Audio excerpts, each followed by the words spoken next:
হিমন্ত বিশ্ব শৰ্মাৰ নেতৃত্বত বিজেপি সকলো MLA বিলাকৰ মিটিং কৰি সকলো MLA বিলাকক নিজৰ নিজৰ সমষ্টিলৈ পঠিয়াই দিছে আৰু সকলো সমষ্টিতে 10,000 ভোট বিজেপিয়ে নোপোৱা ভোট কৰ্তন কৰিবলৈ আৰু নতুনকৈ বিজেপিয়ে পাব পৰা কিছুমান ভুৱা ভোট অন্তৰ্ভুক্ত কৰিবৰ কাৰণে নিৰ্দেশ প্ৰদান কৰিছে।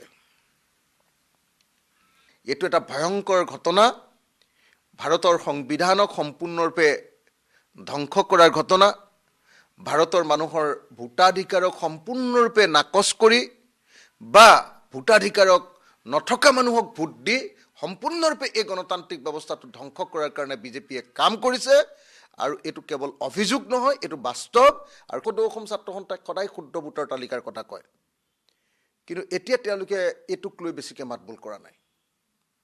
এতিয়া তেওঁলোক সৰব নহয়। গতিকে সকলো জাতীয় সংগঠনক মই এই বিষয়ত মাত মাতিবৰ কাৰণে আৰু সকলো ৰাজনৈতিক দলটো বাদেই দিয়ক, সকলো গণতান্ত্ৰিক ব্যক্তি, সকলো ৰাজনৈতিকভাৱে সচেতন প্ৰত্যেকজন সচেতন ব্যক্তিকে মই এই সম্পৰ্কত নিজৰ নিজৰ দায়িত্ব পালন কৰিবলৈ আহ্বান জনালোঁ।